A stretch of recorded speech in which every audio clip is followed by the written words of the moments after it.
কয়েকদিনের টানা বৃষ্টিতে কুড়িগ্রামের নির্মাঞ্চলের ফসলি জমি ডুবে গেছে। বৈরী আবহাওয়ায় কৃষকেরা অতি কষ্টে ধান কাটতে পারলেও মাড়াইয়ের কাজে পড়েছে চরম বিপাকে। বিস্তারিত জানাতে কুড়িগ্রাম সদর উপজেলা থেকে যুক্ত হচ্ছেন কুড়িগ্রাম প্রতিনিধি মনোয়ার হোসেন লিটন। লিটন, এই যে টানা বৃষ্টিতে তো কৃষকেরা অনেক বিপাকে পড়েছেন, এ নিয়ে প্রশাসন কোনো ব্যবস্থা নিয়েছে কিনা, কৃষকরা কি বলছেন, সব মিলিয়ে জানাবেন। ধন্যবাদ শাকিলা। আমরা আগেই আমরা জানিয়ে দিয়েছি যে কুড়িগ্রামে যে টানাবর্ষণ চলছে বিশেষ করে ৫-৬ দিন ধরে, সেটি গতকাল থেকে একটু কমছে, অর্থাৎ বৃষ্টির পরিমাণ কমে গেছে। আজকে সকাল থেকে বৃষ্টিটা ছিল না, তবে আকাশ একেবারেই মেঘলা।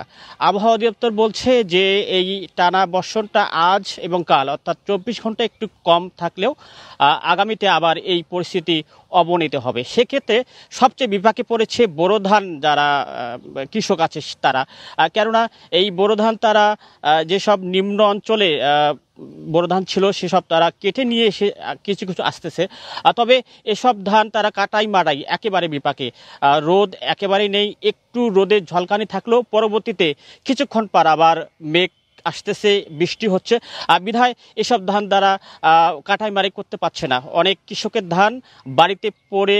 লিলি হালাল বিউটি সোপ, বিএসটিআই কর্তৃক সনদপ্রাপ্ত দেশের প্রথম হালাল বিউটি সোপ, দীপ্তিময় উজ্জ্বল ত্বকের জন্য। নষ্ট হয়ে যাচ্ছে এরকম খবর আমাদের কাছে আছে।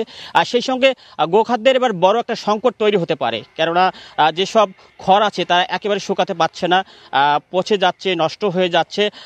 এই পরিস্থিতিতে কৃষকরা বলছে যে এবার আগাম অনেকটাই পানি হচ্ছে এসব অঞ্চলে, কেননা এর আগে কখনো এত আগাম এত পানি হয়নি, বিধায় তারা এরকম সতর্ক থাকতে পারেনি। তারা দায়ী করছে যারা এসব দায়িত্বে আছেন, বিশেষ করে বন্যার যে বন্যা বা প্লাবিতর যে পূর্বাভাস সেটি তারা পায়নি, বিধায় তাদের এই সংকটটা তৈরি হয়েছে, এই সমস্যাটা তৈরি হয়েছে। তারা বলছে যে এই দায়িত্বে যারা আছেন তারা যেন এর পরবর্তীতে তাদেরকে আগাম যে সতর্কতা সেটি দেয়, সেক্ষেত্রে তারা সতর্ক থাকতে পারবে এবং এই পরিস্থিতি তারা পড়বে না।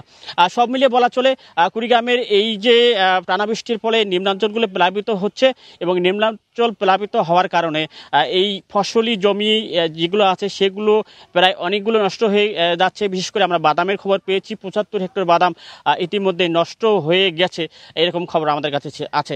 শাকিলা, এই ছিল আমার হাতে কুড়িগ্রামে নিম্নাঞ্চল প্লাবিত বা এই বোরো ধানের যে বিপাকে আছে কৃষক, এর বিস্তারিত খবর।